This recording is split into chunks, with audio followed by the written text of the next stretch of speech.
Hello everybody, welcome back to the channel, or welcome to the channel if you're new here.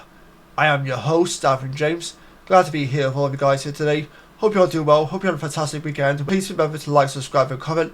It helps a bunch and it really shows your support. Today I'm going over this interesting article through the Hollywood Reporter, which asks the question, will Will Smith be able to make a Hollywood comeback after the release of Bad Boys 4, which is now being released at the time of this recording, and the potential success for Bad Boys 4. So with that being said, let's go over today's episode.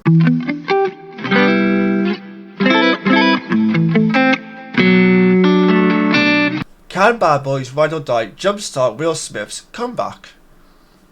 The star has been quietly putting out feelers for new roles in recent weeks as the film prepares to open and provide the thrill to relaunch his movie career, or so he hopes. Sony's Bad Boys Ride or Die couldn't be a more apt title for Will Smith, for whom is riding on the film doing decent business.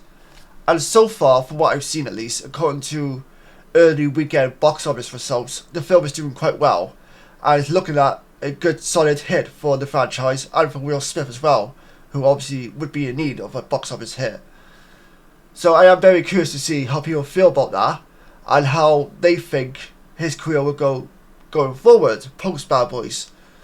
If it works, it could jumpstart Smith's movie career more than 2 years after he slapped Oscar host Chris Rock on live television, tarnishing a public image he spent decades cultivating. In advance of Bad Boys 4, in which he plays a sort of fun-loving role people enjoy seeing Smith in, the Hollywood Reporter has learned that his agents at CAA have been calling studio production executives for the first time since the slap. Over the past 3 or 4 weeks, they have inquired if studios have projects that are right for Smith, and have even thrown out a suggestion or two according to multiple sources. The hope is that Smith's next film can be announced relatively quickly should Bad Boys 4 work, and at least one major Hollywood studio is considering the actor for a high-profile project with IP if the movie finds success, says another source. According to Will Smith's IMDb profile, he does have like 3 or 4 projects in the works in terms of acting, so none of them are in like production in a sense. They're all mostly in development or in pre-production. I think they might be the same thing, but he has got a few projects lined up regardless, so it will be interesting to see if any of those projects do end up seeing the light of day relatively quickly, following their success, or soon to be success anyway, for Bad Boys 4. Even though I enjoyed Bad Boys 4 when I went to see it this past week, they really should have called it Bad Boys for Life. Like, they called the first one Bad Boys for Life, but this one should really have been called Bad Boys for Life, because it makes sense. I think Will Smith even acknowledged that as well in the past. It doesn't really mean much in some ways, but it just makes sense, you know what I mean? Box office observers believe the slap isn't the only challenge, or even the biggest facing Bad Boys 4, which reunites Smith and Martin Lawrence in a sort of fun buddy comedy that's absent of late. To imagine the slap mattering. Who on earth chooses whether or not to see a Bad Boys movie based on a viral moment 2 years ago? Cripps one movie like this slap happened like live television. It shocked the world in some ways, and for a lot of people, they found Will Smith to be a really nice, charming guy. And this viral moment just came out of nowhere in a sense and completely changed his reputation overnight, and completely overshadowed the biggest moment in his career by winning an Oscar. So this moment was huge, it was viral. Yeah, you could argue, are people really willing to not go see a movie that he's starring in just because of this moment? Sure, you could argue that, but you'd be surprised on how much of an effect that slap had on people in some ways. The other pothole, and it's a big one, is a morally-bound summer box office that has seen film after film underperform, aimed a lack of all audience tempos that were delayed because of last year's strikes. Movie-going beggets, whatever the hell that means, movie-going as witnessed last year by the Barbieheimer effect. Right now, customers are absolutely not in the habit of going to the cinema, so there's no be getting anything. As an actor, Smith lost few projects in the wake of the slap. Netflix put the feature Fast and Loose on the back burner, though the crime drama was already on the ropes due to the exit of director David Leitch ahead of the controversy, but in 2 years since the slap, he's been sitting on the sidelines in terms of new acting deals.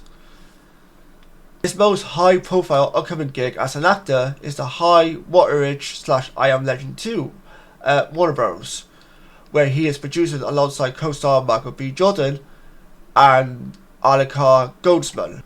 Jordan announced he was joining the sequel in early March 2022, just days before the slap, and while sources say the project is nowhere near the starting line, Michael B. Jordan himself has said this. There's no shooting script ready and no director officially attached. Jordan remains committed to making the project. Jordan, one of Hollywood's most respected filmmakers, benefactors and producers, said in comments published by People on Wednesday that he is excited to start shooting with Smith once the script is in order. The timing of these comments couldn't have been a coincidence as Smith mounts his return. We are still working on the script and getting that up to par, Jordan told People. It doesn't have a release date or anything like that. I'm not sure where we are going to be filming that one. I'm excited to get in front of the camera with him. A source at a rival studio says rumours have been circulating that the project got delayed over the script. As I mentioned earlier, I did have a chance to go and see BadBoys 4 this past week. I was really excited to go and see it as well. Previously, I had been rewatching the movies from 1 to 3 to see how I still feel about the franchise in some ways, because it's been a while since I watched it, obviously. I wanted to see how they rank in my personal opinion. So for me, number 2 is my top tier favourite. Absolutely, without question, that's my favourite. The jokes, the action, some of the memories I have with that franchise, with that movie, it just stands out above all else, for me personally. There's so many scenes that stand out to me that just shouldn't work, but it does. Especially when you got the whole drugs in Bad Boys 2 being planted inside dead corpses, and then in some scenes you can see dead corpses flying out of vehicles on the highway, and you got Will Smith running over bodies and whatnot. Martin Lawrence is losing his shit.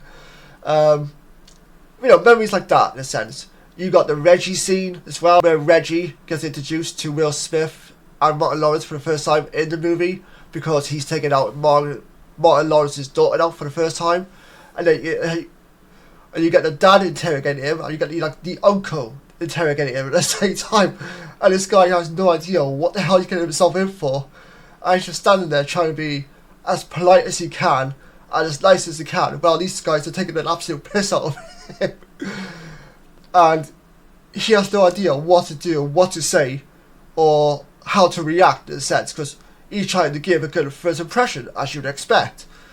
So for me, Bad Boys 2 is my favourite of all time. Taking nothing away from the first movie or the third movie, the first movie I still like as well, but I have a hard time remembering a lot of the movie compared to how I deal with Bad Boys 2 for some reason.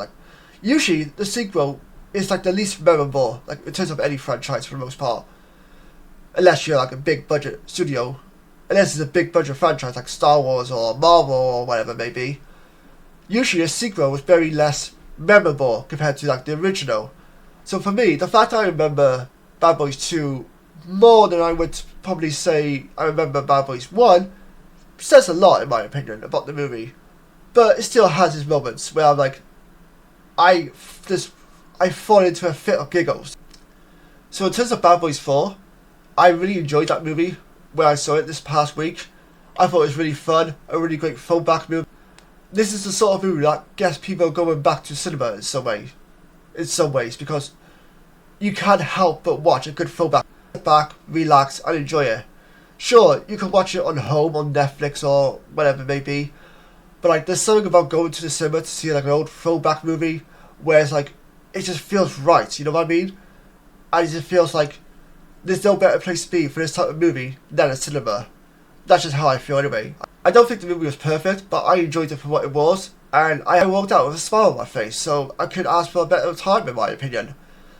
Some of the jokes were hit and miss, as you would expect with some comedy movies.